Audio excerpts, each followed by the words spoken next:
Tonight, we get back into redraft season with a classic PPR mock. We are now days away from August, and all of your fantasy football home league drafts are about to begin. Let's help you get a head start on your friends and family for those bragging rights come this new year. Sit down, strap in. Tonight, Mocking with the Stars.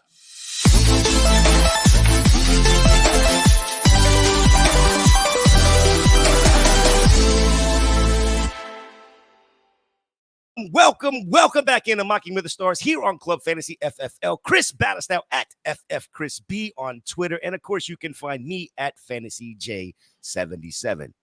But we got to start tonight. An analyst for MB Fantasy Life, co-founder of the Cookout Group. And from what I hear, he's one of, if not the best, brewmaster in the Midwest. Mr. Chris at Chris Allen FFWX over there on Twitter. How we doing tonight, sir? Oh man, fella. I mean, I don't even know if I can live up to that type of an introduction, fellas. I mean, I can't. Now, first and foremost, I appreciate y'all bringing me on. And you said it best. I mean, we are just. It feels like I know you said it's days away. It feels like it's just minutes away from the chaos of the season being back. I mean, training camp, everyone's already talking about training camps like starting off like this week. And just feels like right after that, it's going to be, we're just going to react. And we're just always going to be reacting from now until about February, just over everything, right? It's like whatever a coach says, whatever player says, whatever anonymous person attached to whatever organization says, we are going to be hanging on every single word said or unsaid from now until the end of the year and into the calendar year 2025. Think about that. I mean, this is it. This is the end, fellas. I mean, if y'all thought that your summer break was extending into like, a couple more weeks and into August, like, no. This is it. Because once we start getting those tweet notifications from like 32 beat writers and all the rest of that stuff, yes, it is a wrap, Jack. And that, so I appreciate y'all bringing me on because let's talk ball while we still can before the nonsense of the news cycle really takes us over and it's over afterwards. Yeah, and you said it perfectly, though. I mean, we're talking minutes away because tomorrow is when most teams report, and that's when those 32 beat writers are about to make their money. But let's get into a couple quick things before we get into the draft tonight. Jordan Love won't practice until a new deal is done. I expect it to get done, Chris. Do you expect it to get done? Oh, 100%. I mean, there's not like I have a viable backup sitting there on the roster. And what Love was able to accomplish last season, showing not just the lows, but also his ability to learn under the scheme with Matt LaFleur, turn it into this play action juggernaut that was able to, legitimately dismantle the Cowboys defense. We all watched it during the playoffs. We saw, and it was not just the fact that they were able to take Jaden Reed, who's primarily a part-ish time player in the slot, but also without having Christian Watson like really healthy throughout most of the season. But guys that we typically, nobody's really excited to draft like Romeo Doubs like last season. Nobody was essentially nobody knew who Dontavian Wicks was, Bo Melton, Luke Musgrave. None of those guys. But yet here, Jordan Love, the guy that sat behind Aaron Rodgers for however many years, the most notoriety he got was when he had to start in that game where his mom and his girlfriend were sitting in a different area code at the Chiefs Stadium that one time he had to start. Remember that? That was Jordan Love's claim to fame before he became the franchise quarterback for the Packers. And lo and behold, this is the same guy that took him to the playoffs and actually gave the NFC a good run for their money at that point. So yeah, I think the deal's going to get done. I have no concerns at this point of them trying to move him or do something squirrely. It's really just in my mind, it's just more of a formality at this point. Yeah, most passing yards, most passing touchdowns from week 11 to going into the playoffs. Cam Akers signs with Houston. Chris B, what does this say for whether the Houston backfield now? Mixon, everybody. I think it's just another camp body from the outside looking in as of right now. I don't think it's going to affect Joe Mixon all that much. He's going to be the primary guy for the Houston Texans. It might just affect the guy behind him, possibly Dameon Pierce, who we're projecting to be the primary kick or punt returner for the Houston Texans. But other than that, I don't see Cam Akers hurting Joe Mixon too much. Chris, do you see Cam Akers holding that much value in Houston where he starts to creep into Joe Mixon's value? No, not Joe Mixon's. I mean, Dameon Pierce, I could see Yeah. him kind of chipping away at whatever hold that Pierce has on that backfield at this point. And for Pierce, for as much hype as Pierce had, like when he first came into the league, it just seems like it's a stylistic mismatch between what Pierce likes to do, how he plays the game, and the type of scheme that Bobby Sloak, the OC over here, came over from the 49ers, the way that he likes to play. And so we've been hearing a couple of things like throughout the back end of OTAs and as they've been getting into the better part of camp that Pierce is starting to get it, understanding the blocking scheme a bit better. And we might see a bit more of him like this year. But Joe Mixon, that's the reason why they went out and got Mixon, signed him and extended him at what he's 27, 28 years of age at this point in his career because he did have that fit. The way that he played when he was still back in college and that, like how he played, like wanted to play for the most part when he was with my Bengals, like that is Mixon's style. That is what he can bring to the table. So now I can't see Akers, especially in the number of stops that he's had from the Rams to the Vikings. I mean, and also like you mentioned, Chris, like the Achilles coming off the Achilles, however, like a couple seasons ago, I just can't see him really eating into Mixon's workload, but being like that, that distant second backup or whatever, that if the Texans are running away with the game and they need a guy to salt away the game, Akers could maybe have those carries if Pierce really isn't hacking it anymore. But for him to be fantasy relevant, I just don't see it. Agreed. Yeah, I think I agree. The only downside for me is, a big Dameon Pierce fan myself. He did very, very, very good in his rookie year. There was some great reports coming out of OTAs, and now it's the bubble is busted yet again. Yeah. I'm going to go ahead and get this draft started, but I did want to bring up one more thing on the notes that I had.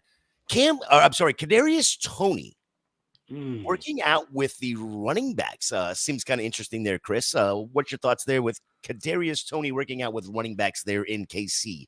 I do not care. Yes, I do not care. I had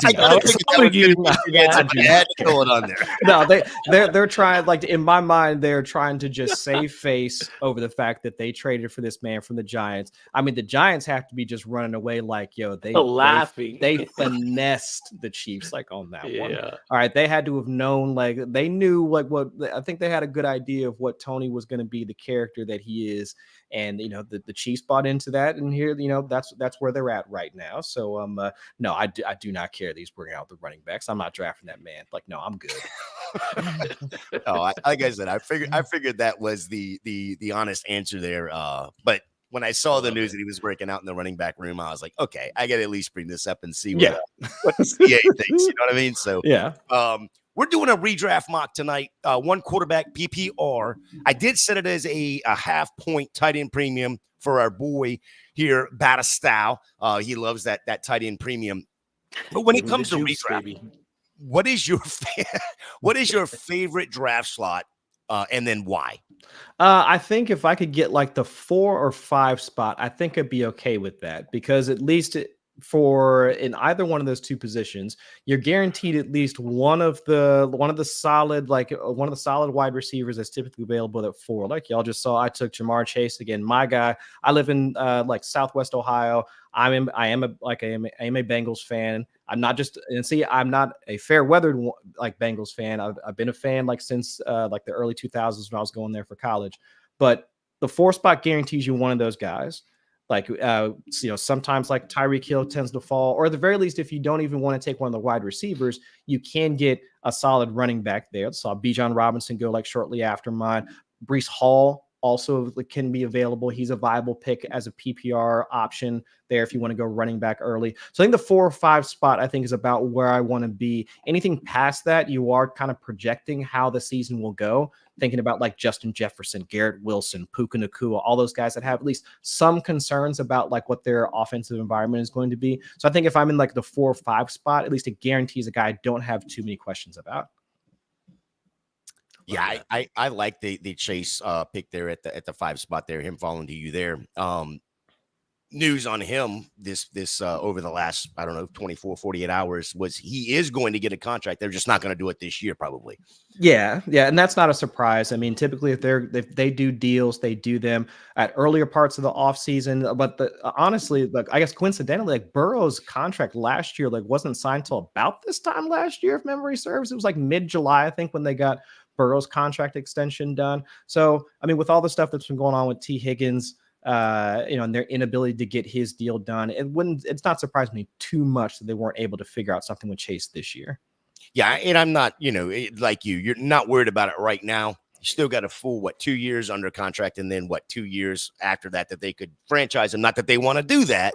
Yeah, I'd be really surprised if they went that route. Right. So the first round goes as expected for the most part. CMC, CeeDee Lamb, Tyreek Hill, Amon-Ra St. Brown, Jamar Chase, Bijan Robinson, Justin Jefferson, Breece Hall, Garrett Wilson, Jahmyr Gibbs, Chris Battistell over there with A.J. Brown, and then Puka Nacua to end the first round. Any surprises at all to start off this first round in this PPR half tight end or half point tight end? I'm not seeing anything too crazy to be quite honest. All the players that I see are typically guys that I see go off the board at about this part of the draft. One of the cool things about being over at Fantasy Life is one of the tools that we just put out. Go over to fantasylife.com for free. There's a draft champion tool that we have if you want to simulate some of the mocks using our ranks and tiers, ADP from different sites like ESPN and Yahoo, and you can actually even change how each bot or the computer, each team drafts against you. So if you want to try and simulate your league and say a couple of guys that want to do running backs early, you can set that up so one of those guys one team actually does more running back heavy. A guy that likes to do zero RB, you can set one of the AI teams to do zero running back or whatever. So you can really mold that mock into whatever your league tends to do. It just depends on how you see your league shaking out, and how you prefer to draft as well. Yeah, I was over there messing around on MB Fantasy Life today, and definitely you need to go check that out because that's where you can find all of Chris's writings and all of that kind of good stuff. And you did a mock on there, and in your article that you wrote about that, I thought it was kind of rude the way you wrote this. By the way, I'm just going to point that out. What I do? That you didn't have to invite anybody to come and do this mock with you anymore. You could just do it. Yeah, no. Well, see, I'll be quite honest. I'm lazy as I'll get out, and for me to have to go out and try and find 1,100 people to go and do a draft with me and all that, it's man, that sounds like so much work. And then when they gave me that tool, I was like, wait a minute, I can save myself so much more time and not have to do this. So it's yeah, I'll do that instead. Thank you. Yes, absolutely. No, you can find all of Chris's stuff over there, and actually some very good articles you've got going on right now. Are you done with the series of drafting from each position, or you still got ongoing? One more. I finished. I submitted the drafting from the 107 the other night. That one should go up on the site either tonight. I think it's going through the editing process right now. I submitted the 108 on just yesterday. Is it yesterday or Saturday? One of the two. And then I got to write the 109, and after that I'm done. Because the 9 through 12 spot kind of the same in terms of the guys that are there, how you typically draft from there. So we're cutting it off from the 9 hole. I like that. Gator, I got one guy I'm surprised. I mean, for me at least, Jahmyr Gibbs, I think, is being taken a little too high when it comes to redraft leagues, especially at the running back position. I'd much rather have ETN, Taylor, Barkley over Gibbs. If you look at where Gibbs's boom games came from last season, they were games where David Montgomery just wasn't dressed because he was injured. He was out for those sets of games. Jahmyr Gibbs is going to hold value. He's the guy when it comes to receiving work out of the backfield, but being picked as the running back 4 here, to me, I think is just a bit rich. I'd much rather have one of the high-producing wide receivers over, as I see it, at least a role player in Jahmyr Gibbs. Does the offense that he's in in Detroit there with his many weapons, does that come into factor when you're looking at Jahmyr Gibbs at the, what do you go here, 110? Yeah, for me, it definitely is, because just look at the other names that are being drafted around him. All right, if it's from Bijan Robinson to Breece Hall, then even behind him to Saquon Barkley and Jonathan Taylor. I mean, you can make the case that in Bijan's case, he has Tyler Algier like sitting behind him, but any of the other guys, they've got nobody behind them. There's not even competition for targets at their own position, right? Yep. And all are in at least projected like solid offenses, right? I mean, Atlanta, I mean, Hall, like and all that, and Gibbs has that. But still, if David Montgomery is still kicking it there, and he is still going to challenge like Jahmyr Gibbs, like for not just overall touches, but like the carries that are relevant for fantasy scoring inside the 5, the getting those short yardage goal line type carries, if that's still going to be part of David Montgomery's like work, like regiment for 2024, it becomes so much harder for Gibbs to pay off that type of a price. Whereas you can see Saquon Barkley getting some of those carries because we don't know how much the tush push is going to be a part of this Kellen Moore offense for the Eagles in 2024. Breece Hall, we already know what he brings to the table. Same with I already talked about Bijan. It's like there are so many like those other guys that I think at least for Gibbs, I have that question for Gibbs where I don't have that same question for those other guys. Anthony brings up a great point here. He says, but those other names in that offense open up the field for Gibbs. They can't focus on just taking him out. He's got to be on the field. Poison. Yeah, you got to be on the field, though. That's the big point. I mean, you got to be on the field in order for them to account for him. And if they're still going to use David Montgomery, even in like, let's say even a slim down role of what he was playing like last year, because last year David Montgomery, he had like 52% of the carries.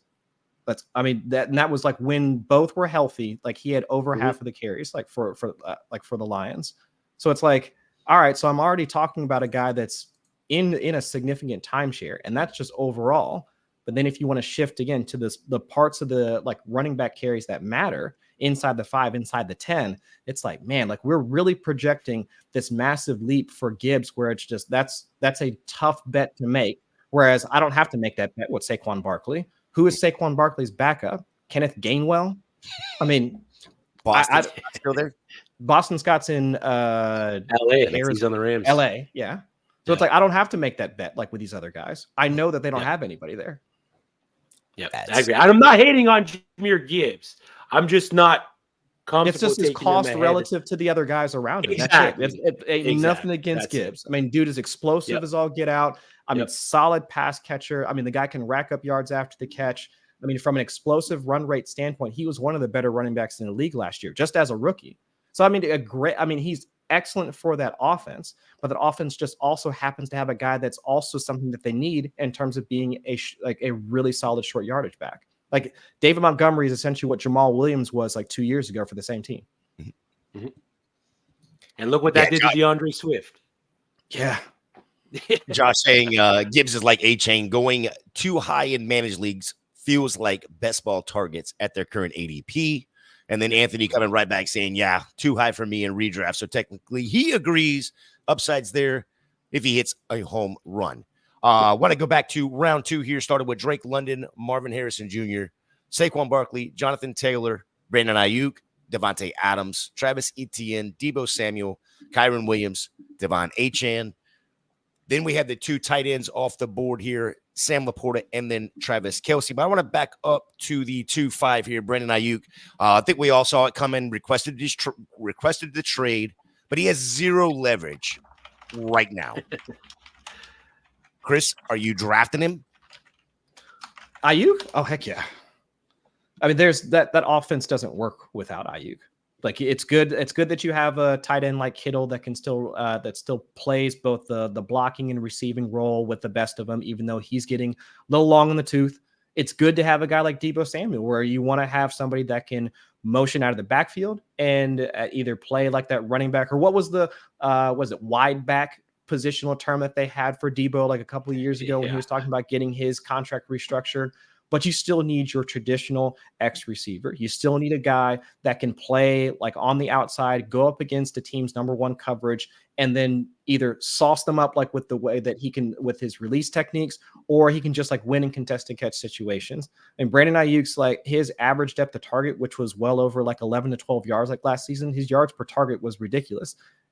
But he was still creating off of those opportunities, off the fact that he had just barely over 100 targets last year, but his yardage totals were commensurate with the other wide receivers in the area that were having 150, 160 targets. Like, he was doing more with less opportunity. Mm-hmm. And so, and that is a function of that offense. It's a function of the fact that Kyle Shanahan can create those types of spaces where a wide receiver like Ayuk can really flourish. And without somebody like him, like on the field, I really just don't see how that offense like tends to function. Like, he's a large part of the fact that they're so explosive as a team. Now, if he gets traded, if he does get traded to, say, a situation like everyone is projecting him to possibly be traded to either the Pittsburgh Steelers or the Washington Commanders, does that hurt his overall value for Brandon Ayuk for you because he's out of that San Francisco system?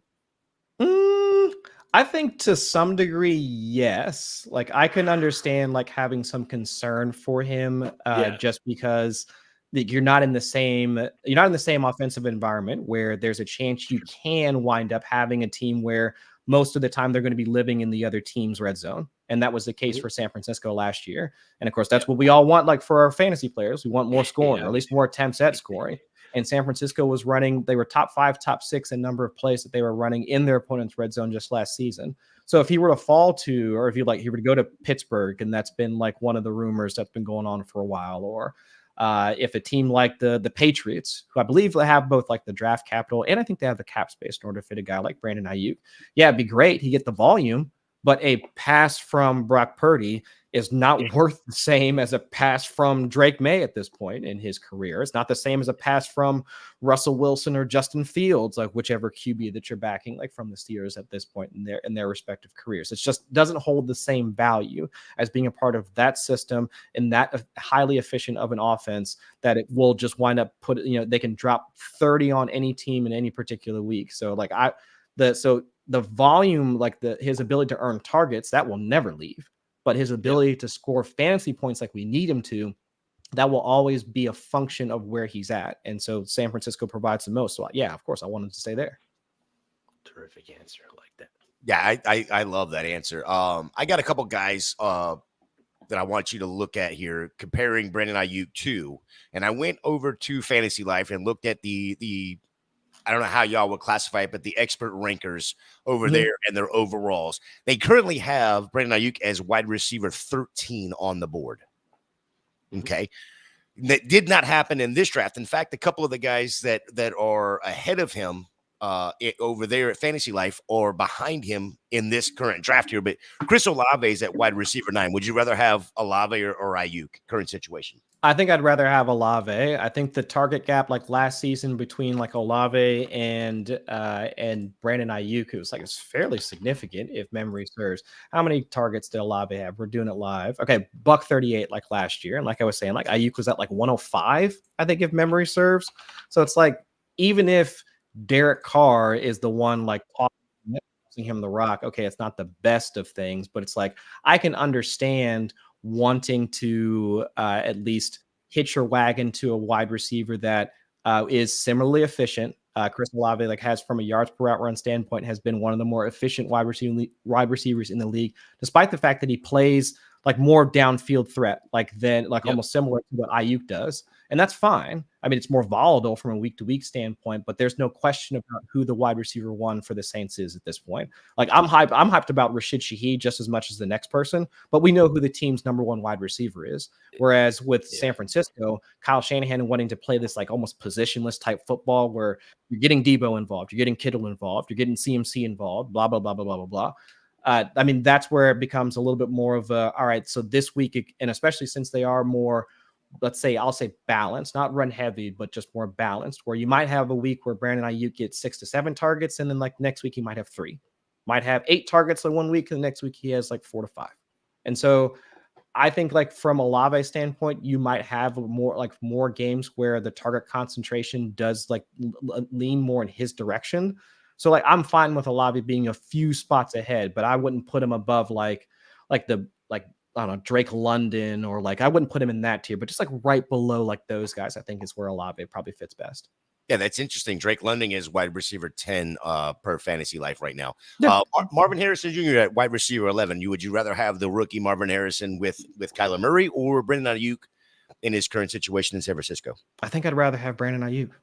Yeah, I mean, I know we're projecting this phenom of a wide receiver to like be the next best thing, and then he walks into a good situation without having like a ton of target competition. It's like Michael Wilson, Greg Dortch, Greg Dortch is like, that's my dude. Like if I'm drafting anybody like super late, like Greg Dortch is my guy, and of course Trey McBride. But I mean, we're putting a lot on a rookie wide receiver. Whereas I know we've seen like rookie wide receivers come in and completely, go berserk in their first year, like Jamar Chase for the Bengals and so on and so forth. But I mean, what if Kyler Murray goes back to his bullshit and he's running more in the red zone and he takes away some of those touchdowns? What if Trey McBride takes a step forward? What if this Michael Wilson dude that we saw have flashes last year actually turn out to be good? And so it's like, could Marvin Harrison have like an 1,100-yard season? Sure. But could it also come with only 2 to 3 touchdowns because James Conner and Trey Benson take some away, Kyler takes some away, and then the rest of the pass catchers that I talked about also take some away? Also possible. Yeah, I'm with you there. I think we're putting Marvin Harrison on a pedestal because of the name. I know he's a talented guy, but I mean, we've seen it happen so many times, and we haven't seen it in the NFL yet. Real quick, run through the third and fourth round here, possibly the fifth round. But Chris Bastow, I think I have finally done it. We have gotten Derrick Henry in these drafts into RB1 territory. He goes off here at the 3-1, RB10 overall in this draft. I'm absolutely in love with that. Should though. He should be an RB1 in redraft. But he's in all of the drafts that we've done. He's been mid RB2. And I think people are just finally starting to look at it going, okay, yeah, he is going to get a bunch of touchdowns. He is going to score a bunch of touchdowns. But round 3 goes Derrick Henry, Isaiah Pacheco, Mike Evans, Chris Olave, Nico Collins, Jalen Waddle, DJ Moore, James Cook, Michael Pittman, Malik Neighbors, Josh Jacobs, Rashad White. Starting the fourth round with Devontae Smith, Cooper Kupp, Josh Allen, QB1 off the board. Tank Dell. Man, if you saw that video of Tank Dell today, did you see that? He looks great stuff. Small. Oh, yeah. Super small. Oh, but he looks good after coming off his injury. Looks great. He looks great coming off his injury, man. But he looks like if you saw NFL Network, ESPN this weekend had on the flag football championships up there in Canton. All of those smaller kids. That's what Tank Dell looked like he should have been doing. Just his size. Look what he did last year. He was the same size. I tell you what. Trey McBride, Mark Andrews, Stephon Diggs, Joe Mixon, DK Metcalf, Dalton Kincaid, Patrick Mahomes, QB2, Amari Cooper to end the fourth round. Fifth round goes Alvin Kamara, T. Higgins, Lamar Jackson, Jalen Hurts, Kenneth Walker, George Pickens, Anthony Richardson, CJ Stroud, Kyle Pitts, Zay Flowers, Christian Kirk, and then James Conner to end out the fifth round. Speaking of running back, the story came out this week. It was interesting to say the least. Javonte Williams and Samaje Perine are competing for one roster spot. Last year, that group was clearly led by Javonte Williams with 264 touches. Jaleel McLaughlin had 107 touches. Samaje only had 103. The report by Tony, I think his name is Rennick, the Denver Post, added that Audric Estime is going to make the team. So he's locked in on a spot. Sure. Jaleel McLaughlin also appears that he's locked in. Which running back do you want out of this room there, Battistyle? Can I say none of the above? Is that allowed? Do I have to draft one of these guys? You have to draft one of these guys. I mean, it's so murky that I really don't want to touch the backfield at all. I honestly don't think Javonte Williams is going to be the guy that they cut. He wasn't the same guy coming off his knee injury. His yards per carry dropped quite significantly. But if he's the guy that's cut, it's going to be Jaleel McLaughlin. I think right now for me, it's Jaleel McLaughlin. So if you're forcing me to pick a running back as of right now, with the news that had come out with Javonte and Samaje Perine possibly both being cut candidates, I'm going to take the value that I'm going to get on Jaleel McLaughlin, especially if I'm a 0 RB drafter. I'm going to scoop that up. Even Javonte Williams too.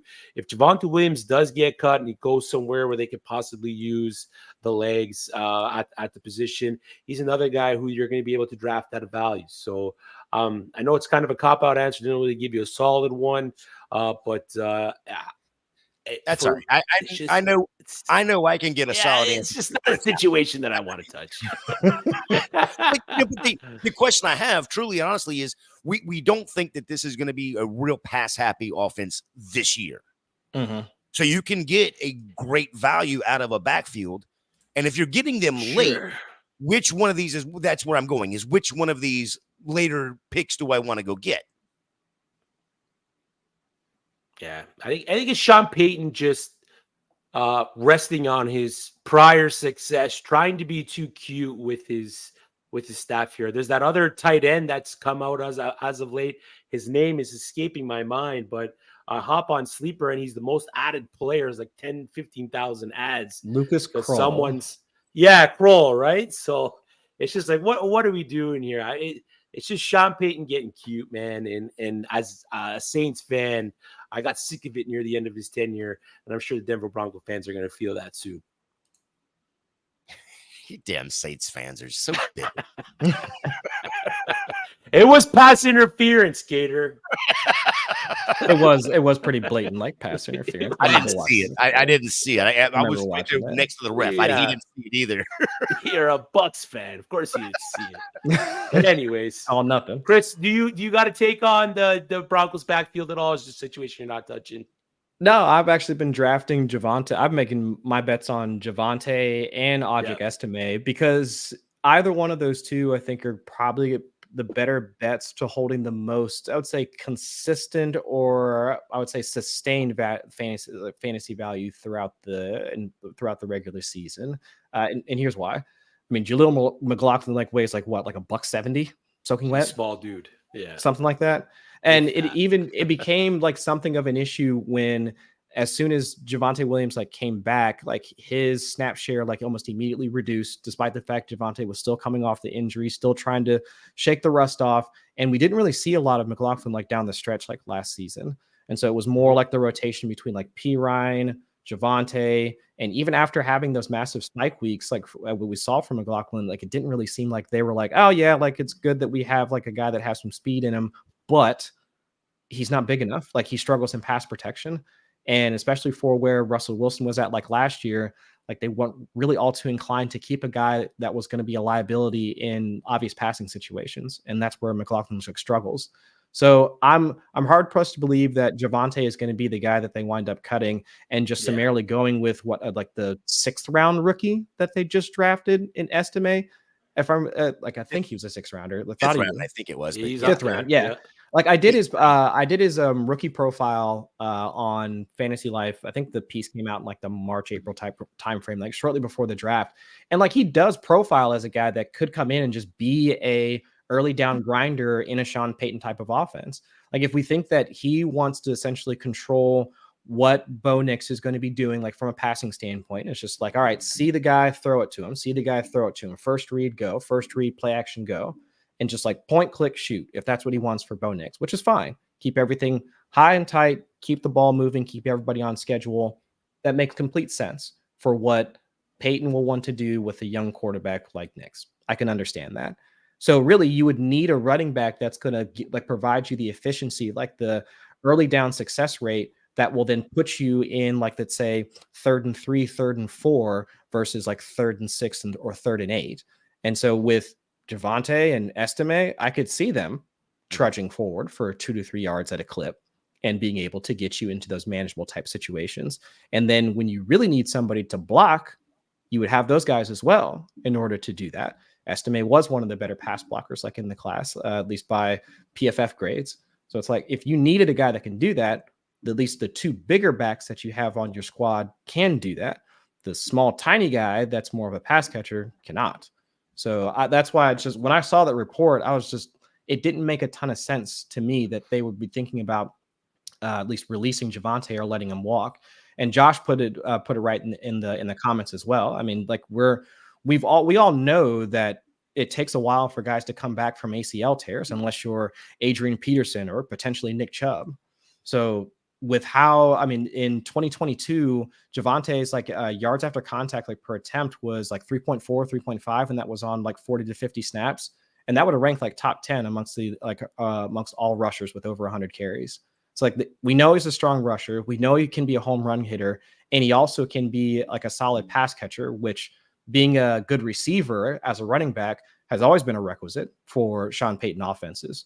I mean, just insert like from Kyrie Robinson to Alvin Kamara to like any of the guys, Mark Ingram, like back in the Saints heyday. I mean, all those guys have been pass catchers. They've always he's always used running backs as part of the receiving game.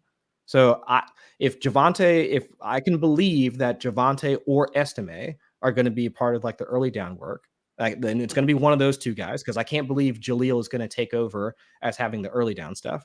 But then if I can also believe, just based off the fact that they are part of that offense where you are going to have some work as a pass catcher, because that is a part of what Sean Payton does. That's a part of his ethos. That's a part of who he is as a play caller. Then I'll probably also make that same bet like on Javonte or Audric Estime being the guys that we should target, and a little bit less of Jaleel McLaughlin. Not saying I'm not drafting any of them, but just a little bit less of him, just based off of how much of a liability he can be in pass protection. Yeah, I just had to look it up to see how, because Josh said, that McLaughlin was the size of his pinky. I just had to look it up to double check and make sure. And Josh has a pretty damn skinny pinky at 187. Yeah. 5'7", 187. Yeah, so it's super, super, super small. Yeah. And if I remember right, like Estime is like just short of 230 pounds. And Javonte is like about like 215-ish, like somewhere in there. So it's like sitting at 220. Yeah. Yeah. So it's like, who are you really going to be trusting? Like, I don't care. Like Jaleel can be like studying all the proper technique and like grinding all the film and talking to whatever experts that he needs as much as possible in order to be like the best pass blocker he can be. But when it just comes down to pass blocking, at some point, it's just going to be straight physics, brother. Like if you're the smaller dude and a much larger guy is running at you much faster, I mean, his mass is going to move your ass like much easier. So it's just, that's the way it's going to work out. Yeah, I think I did not even realize how similar in stature and size Estime and Williams were. They're literally like an inch. Estime's an inch taller and 7 pounds heavier. Yeah, I mean, if you got two other guys ahead of you on the roster that are bigger than you in both directions, it's probably a bad sign for you. Yeah, I put this down here, so I want to just run this by you and see what you think. Actually, both of you. So, again, going back to Fantasy Life and their rankings, they have Williams at RB 26 overall. Estime is at 86 overall. Okay. Is that fair? Yeah, I think just based off draft capital, and we don't know like what type of role he's going to have in the offense, I think it makes some sense. If you told me Samaje Perine was cut and it's just those three, okay, now I think Estime would move significantly farther up in the ranks. But with Perine still being on the roster, I think that's where some of that concern comes in, along with again him not having strong draft capital. That is fair. Going with round 6, we had Terry McLaurin, George Kittle, David Montgomery, Ramondre Stevenson, Reed, Aaron Jones, Chris Godwin, Keenan Allen, Evan Ingram, Calvin Ridley, DeAndre Swift, Kyler Murray. Starting the 7th round, Deontay Johnson, one of our very own Josh Hudson's guys. Going there in the 7th round, Roma Dunze, Najee Harris in the 7th round, Raheem Mostert, Joe Burrow, Dak Prescott, Zamir White, Rashid Rice, Ladd McConkey, Tony Pollard, Brian Robinson, Zach Moss in the 7th round. Ladd McConkey in the 7th round. This wide receiver room in LA for the Chargers is slim. Might be the right word. Yeah. Josh Palmer, wide receiver 47 per Fantasy Life. Ladd McConkey, wide receiver 38. DJ Chark, wide receiver 96. And then, of course, there is QJ at wide receiver 80. Do you want any of these guys in redraft, Chris Battistell? I'm probably taking my shot on Josh Palmer out of the group. As hot as Ladd McConkey is right now, he's a great route runner. He's going to do a lot of good things for the Chargers. But he's a player, man. When you watch him on tape, you just get physical with him, and you can take him out of the game.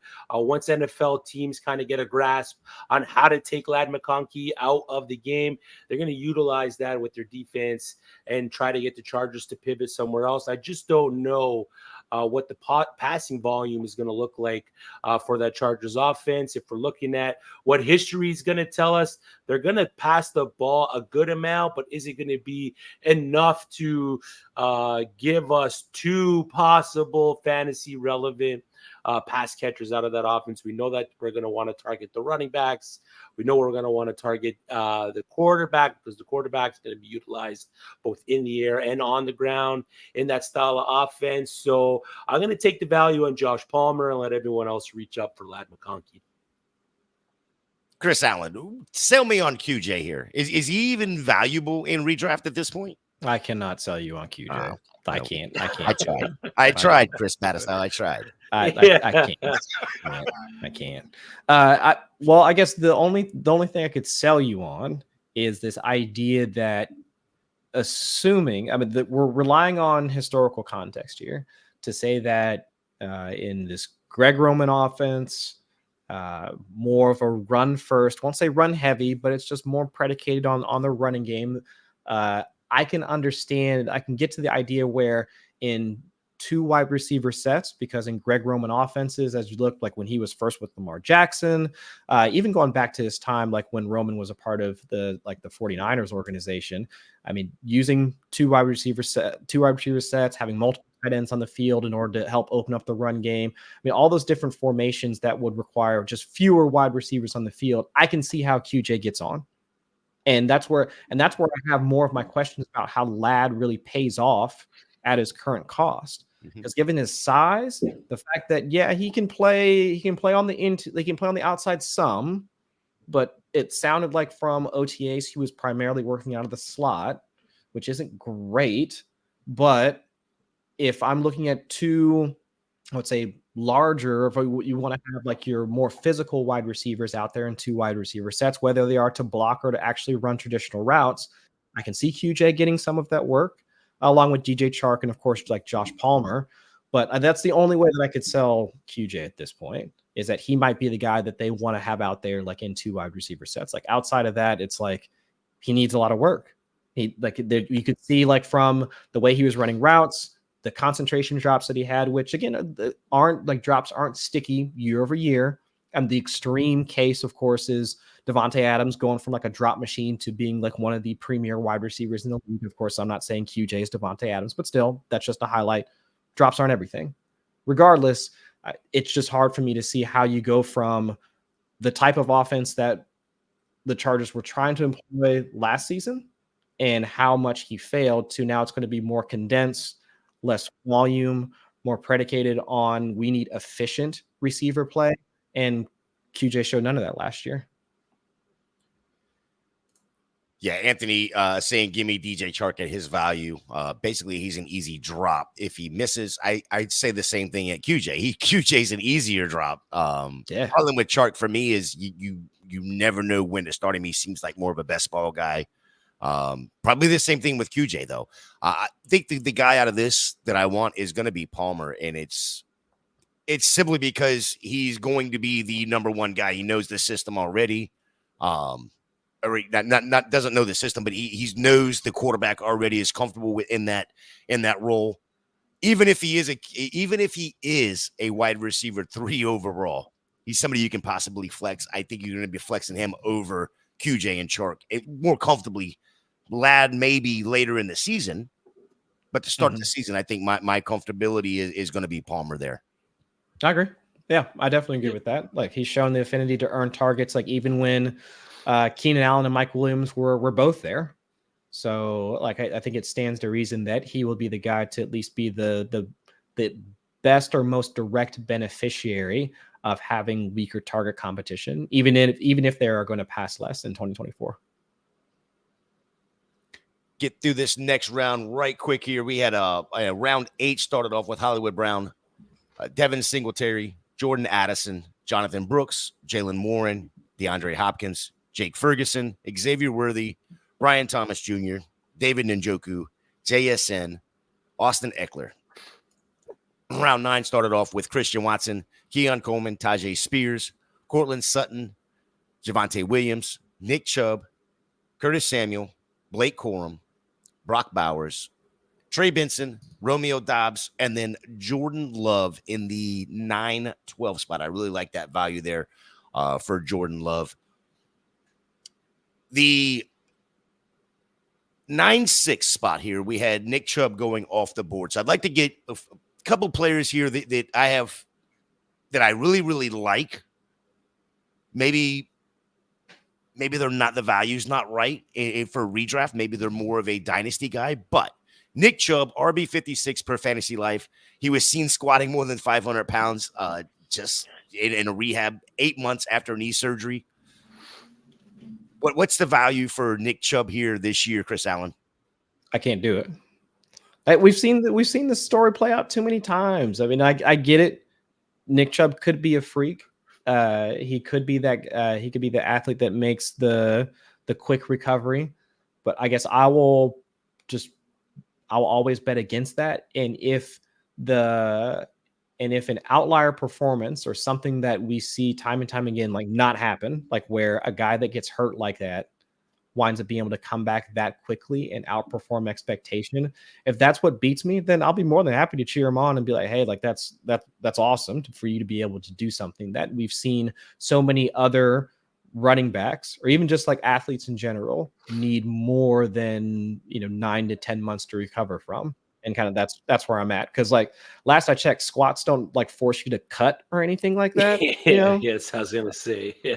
That's not really the same motion as what he might be asked to do. Like, but it's 540 pounds. I get it, but that's where it becomes a little tougher for me to be like, oh yeah. I mean, it's great that he can do it. That shows like he has like some of the strength back, but at the same time, it's like, all right, well, go ahead and do a jump cut for me real quick. And, then I'll be back, I'll be all in after that. But for right now, I'm kind of staying away until I see more. And actually, I'll probably take that back. I'll watch, and because I'm not going to chase him up the board, because if we start to learn more and we see more videos of him being out there, the price for him is only going to go up. And if I miss the boat, I miss the boat.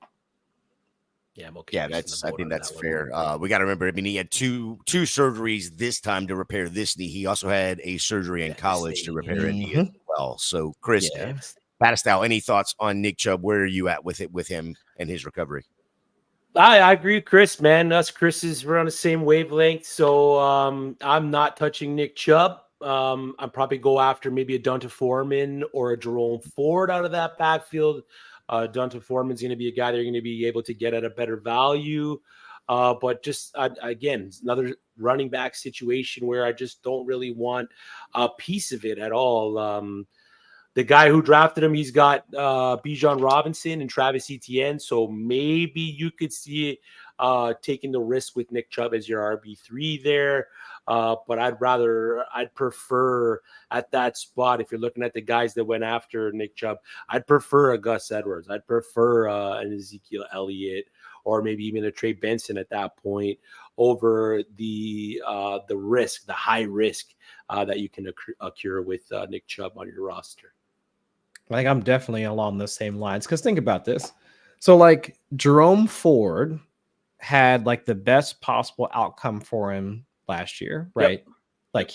Like Nick Chubb hurt it. Like when did he hurt? Like week 2, week 3? Yep. Yeah, week 2 when he got hurt. And where did Jerome Ford wind up finishing in terms of like fantasy ranks for running backs last year? After Nick Chubb goes down, Brown's offense, better offense or better running offenses like in the league, guy that we knew was going to have the ball like as much as possible. And then what happened? They bring in Kareem Hunt. They're cycling in like other guys. Like even when this thing that we'd said, like we're drafting Jerome Ford because we want to have that contingent value. The team told us like what they thought about Jerome Ford by bringing in dusty old like Kareem Hunt. in order to play behind him. And Kareem Hunt took some of his workload. Yep. And right now, and as we're so for right now, they have, I mean, like you were saying, Chris, they got Donta Foreman on the team. They've got Naheem Hines on the team. They've got Pierre Strong on the team as well. I mean, those are special teamers. And with the kickoff rules changing, at least one of those guys is probably going to make the roster. Mm-hmm. So who's to say those guys also don't factor into their plans for what they're going to do for their backfield this year too?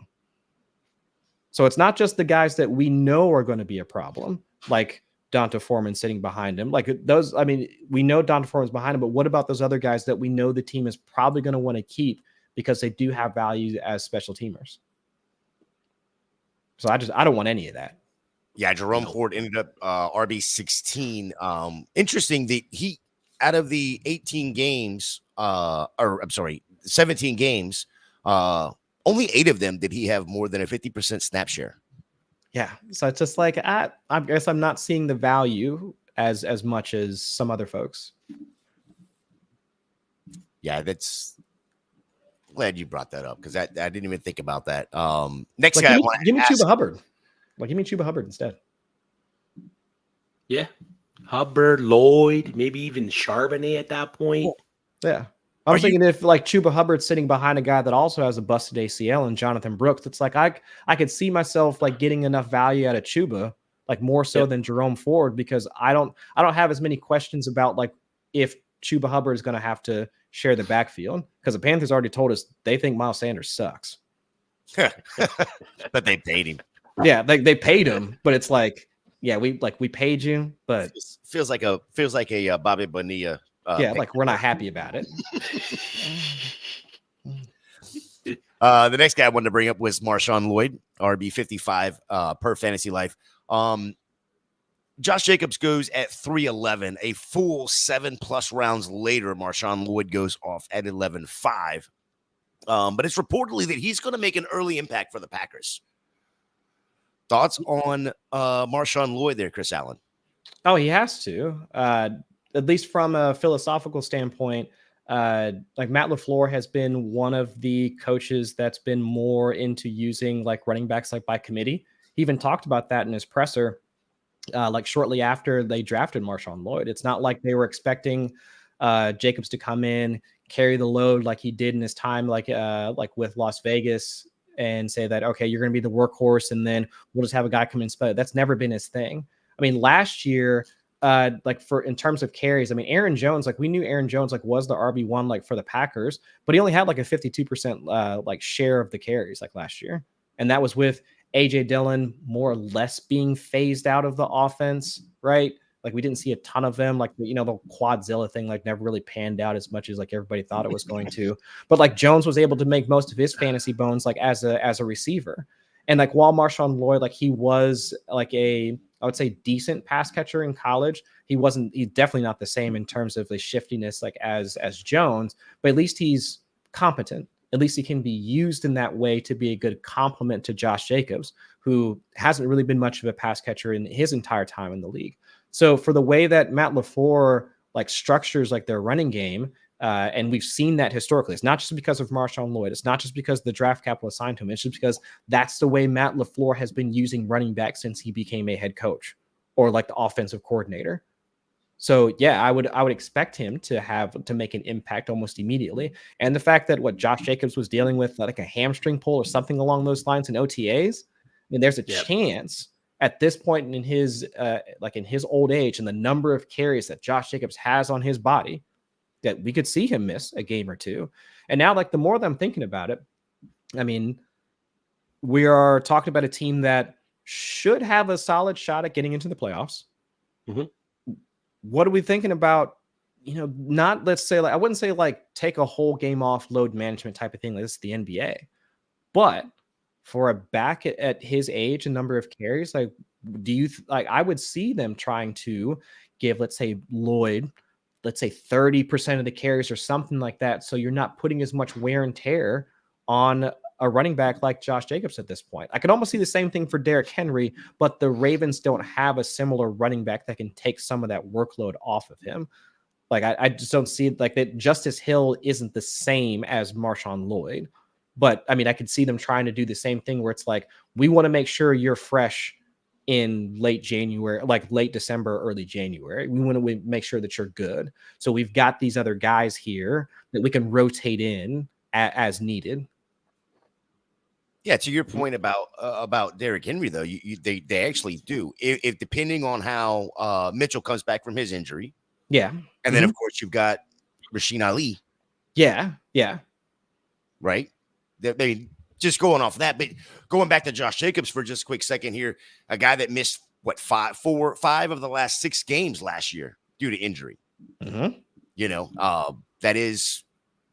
And that's going to be right about the time that we expect these rookie running backs to start to take a stranglehold. And you got to remember the contract that Jacobs has is a 4-year deal, or it's 4 1-year deals. Yeah, it's mostly front loaded, if I'm remembering right. So it could be one of those situations that you know, it doesn't take long for Marshawn Lloyd to take over. No. Well, I wouldn't say take over. I would just say have a larger impact for a rookie running back than most would expect. And I think that's where a lot of context, where context matters. Like, we think of landing spot, and I think a lot of the binary discussion that's been had is like, if the team has a good running back already in place, then that means it's a bad spot. Like when Dameon Pierce got brought in, like, to the Texans, it was like they just had a bunch of like older guys that were sitting in front of it. So it's like, oh, Dameon Pierce, Texans, like, oh, the RB1, like, we have to have him because like he'll be able to shove those guys out of the way quickly. And that was fine for a year, but then it's like, again, context matters. New regime comes in, new philosophical coaching scheme, like the whole thing. Same thing for the Packers now, because it's not just the fact that he has like somewhat lesser draft capital, but if you're going to a team with a coach that wants to mix up like how much your running backs are going to be used, then it's not going to be like your traditional, you are our RB1, so you get like 75% of the workload, and this other guy, you're only going to come in like if we're blowing another team out of the water or other guys tired. No, that's not how Matt LaFleur has played the game. He's told us that as much.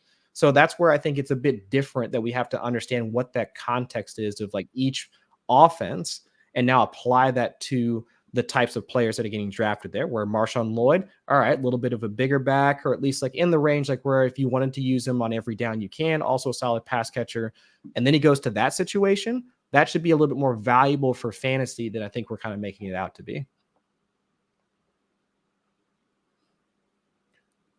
So a couple quick questions in the comments here. He's Cryptics says he's in a 10-team PPR league with the 5th pick.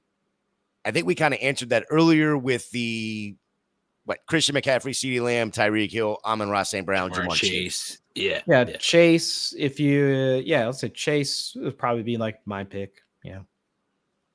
I'm being biased though. Well, Chris, look at these 5 picks: CMC, CeeDee Lamb, Tyreek Hill, Amon-Ra St. Brown, Jamar Chase. Where you were at the 5 there, you got Chase to fall to you. Mm-hmm. Would you have taken Chase over any of those, or in front of any of those? Maybe fall exactly how you think it should. I would have swapped. Like I would take Chase ahead of Amon-Ra. That's me personally. And then at the 5 spot, then it would have been like Bijan versus like Justin Jefferson, like Bijan, Justin Jefferson, maybe Breece Hall, like any of those 4 guys that came after that. I think that's that tier right there where Amon-Ra, Bijan, Justin, like all those guys kind of fit in there. So I would kind of flip flop like those 2 picks, and afterwards just make a selection from there.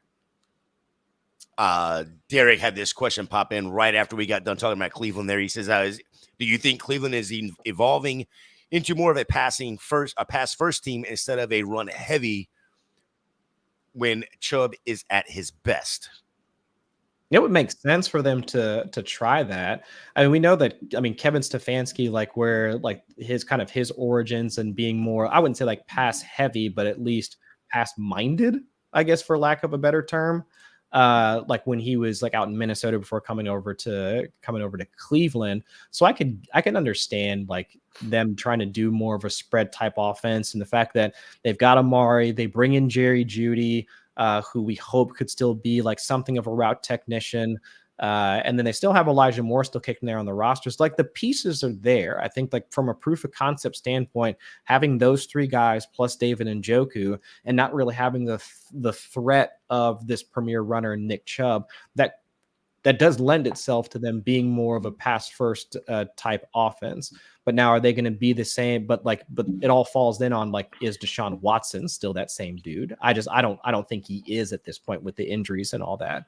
But if they wanted to at least try out those concepts and be more of a pass first type offense, I could totally see it. Bastow, anything to add to that? Yeah, I mean, they brought in Ken Dorsey from Buffalo, the old Buffalo offensive coordinator, who we saw take Josh Allen to places as a quarterback, as a strictly just guy who's tossing the rock. He was the offensive coordinator when Josh Allen was had that MVP season there. So him going to Cleveland, being with Deshaun Watson, we've seen him work with mobile quarterbacks and big arm quarterbacks. I can definitely see a situation where Cleveland turns into a pass-first team. They brought in Jerry Jeudy. They got Amari Cooper, David Njoku's there, Elijah Moore. A lot of good pieces for whoever's going to be throwing the ball to succeed there. So I don't really disagree at all. All right, this draft is wrapping up. Got a question in here that normally I wouldn't put this up here, but the Fantasy Roll put it in here. And it was about a player included in this trade. It's a dynasty trade, Superflex dynasty trade. But QJ is involved in this trade. Would you do Achane, Odunze, and Jalen Hyatt for Swift, Neighbors, and Quentin Johnston? Remember, it's a dynasty Superflex. I mean, Hyatt and QJ are just filler at that point. It's kind of the same guy. So it's Achane, Odunze for Swift and Neighbors. Nope. I don't know about you, Chris, but I got Neighbors as a dynasty asset. I got Neighbors and Odunze relatively close. I do have Achane significantly higher than DeAndre Swift, strictly as a dynasty asset. And then QJ and Hyatt are just pretty much wash targets for me. So I don't think I move Achane, Odunze, and Hyatt for Swift, Neighbors, and QJ. Yeah, you laid it out perfectly. I mean, QJ and Jalen Hyatt, like those are just like essentially throw-ins, like for me at this point. And so really, if you're just comparing like those two, like the two running backs and the two wide receivers, Odunze and Neighbors, you can say is a wash, but there's no way you can equate Achane to Swift. So I would not make that deal. If I had the Achane side of it, I would not make that deal. I need a little bit more. You'll get the more instant production from Neighbors over Odunze, at least in the first year. But as like you said, Gator dynasty assets, that value is going to change as Odunze's role grows in that offense. Yeah. Mm-hmm. Like it might be a slow start in his rookie season, but I mean, Keenan Allen, for as long as he says he wants to play for a few more years, we'll see like how much he might be playing. We'll see how much of his role is going to be the same in him earning that 25+% like target share as both DJ Moore like really gets into his prime years and also Odunze starts to pick up. Like I'd be surprised if Odunze doesn't like overtake Keenan Allen, if not by the end of this year, definitely like sometime next year. And like you mentioned with the Ayuk situation, sorry, Gator, 90 targets from Caleb Williams could end up being worth more than 140 targets from Daniel Jones. That is Malik Neighbors' case, right? So well said. Well said. Yeah, and we don't expect right off the bat for Odunze to do a ton, but you also got to remember that again, you're talking about a Keenan Allen who, not necessarily, I wouldn't call him injury prone, but he is capable of missing a few games here and there. Odunze can work inside and outside just like Keenan Allen can, but Keenan Allen came out today and said that Odunze is a better player right now than Keenan Allen himself was in his rookie year. That's high praise. I get it. That, this is talking season, but when a player says that about another player, I can't wait for one of these guys to come out and be like, that guy is absolute trash. Right. Yeah. Yeah, I mean, in his rookie season, I guess. Now I gotta think. Go back to Keenan Allen, what did he put up 1,000 in his rookie season? he did. Yep. I think he just had, 1,046. just over 1,000 in his rookie year. So yeah. With good old Phil Rivers. Or no, was that Philip Rivers then? Or no, who was that? Was Who it was Drew? throwing Did the he ball? play with Drew? Was that No, no? Drew was gone by then. It had to be Philip Rivers. Yeah, it was. It was Rivers. Yeah. That was Danny Woodhead was playing with him back then. Damn, that was a long time ago. But Odunze's probably not going to hit the 1,000-yard mark. I would, but somewhere in that 720 maybe, somewhere in that range, 4 or 5 touchdowns. Yeah. And if that happens, if that's where Odunze ends up at the end of the year, especially with a wide receiving core of DJ Moore and Keenan Allen right in front of him, I think that's a pretty damn successful rookie year, knowing that Keenan Allen's probably got either this year or next year is his last year. Yeah, give him like 2 more seasons. Yeah. 2 more fantasy relevant seasons. And then probably if he wants to stay in like past that, he's just more that, that veteran presence that everybody talks about in the media. That's what he'll be. Yes, Vince. We said Vince is hearing us all the way down there in Australia, DJ Moore, and he woke up. There was a couple other guys, but we got to get out of here. We're run over the hour mark, which is good to go. Don't forget, check out Club Fantasy. Again, Monday nights, 10 o'clock, Mocking with the Stars with myself, Chris Battistel. Tomorrow night, Masterclass, one of the best ball shows at 8:30 with myself and Stacey Perez. Tomorrow night, we're going over her pros versus Joe's draft out in the FFPC. Wednesday morning, Who's Your Caddy, the Golf DFS at 9 a.m. Wednesday evening, flagship show, no pun intended. Chris Allen was just on that show a couple weeks ago, 7 p.m. Thursday night, Trade Blocked at 8, and then Mock Girl Summer at 10 p.m. Friday night, another mock draft show, Mock It Like It's Hot, now moved to 8 p.m. Summer School, the other best ball show, moves to 9 a.m. on Saturday morning, and then Dynasty After Party at 11 a.m. on Sunday. Big thank you to Chris Allen for joining us tonight. Let our viewers and listeners know where they can find you and your great work. Fellas, I mean, this has been awesome, man. Just being able to kick it and talk ball. And like I said, without having the pressure of just like all the news cycle that's about to hit us here. So no, this is an excellent way to like kind of dive into things and doing this type of mock draft and figure out like how everybody's going to be figuring out their fantasy football squads. But now if you want to get some more of my takes, stop on over to fantasylife.com, sign up for our free newsletter. Comes out every day. Actually, take it back 5 days a week for right now. We'll be switching to 7 days. Like once we get closer to the regular season, you'll see some of my work featured in there. If you want to see me like live on camera, we're doing the Fantasy Life show. That'll be on Mondays and Wednesdays. We'll be on actually tomorrow because we're figuring out the new schedule, but I'll be on live tomorrow morning with my boy, Ian Harditz, chopping it up for about an hour every couple of days or so. But yeah, all of our stuff. I mean, the utilization report, the draft champion tool I was telling you about. I mean, any of the like ADP rankings, tiers, I mean, all that stuff that you want to get for free, we've got it there over at fantasylife.com. So come check us out. Yeah, it's an awesome site to go check out. Definitely get your money's worth. That's right. Yeah, you definitely get your money's worth if you come over to Fantasy Life. Chris Battistel, let the good people know where they can find you and what you got going on. I know you had some breaking news earlier tonight too, by the way. I don't know if you want to share. Do I? Yeah, I think you did. Word? Yeah.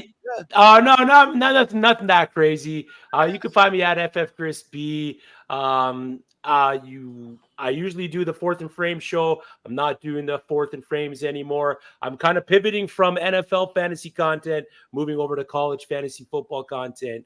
Something that I absolutely love and enjoy. Big passion of mine is the college football game. So as the college fantasy football game grows, I want to be part of that and just championing the movement that is college fantasy football. So, I mean, breaking news, sure, but just a little bit of news. But you can find me every Monday night on One Foot Down. That's the college fantasy football show that we do at 9 p.m. And then right after that, right here at 10 p.m. on Mocking with the Stars with my guy Gator J up until the football season, man.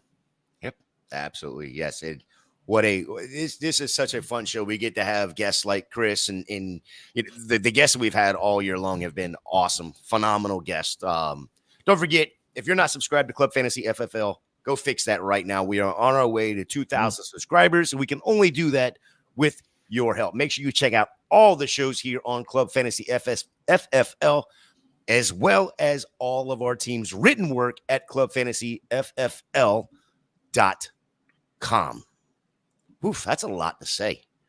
All right, fellas, until next week.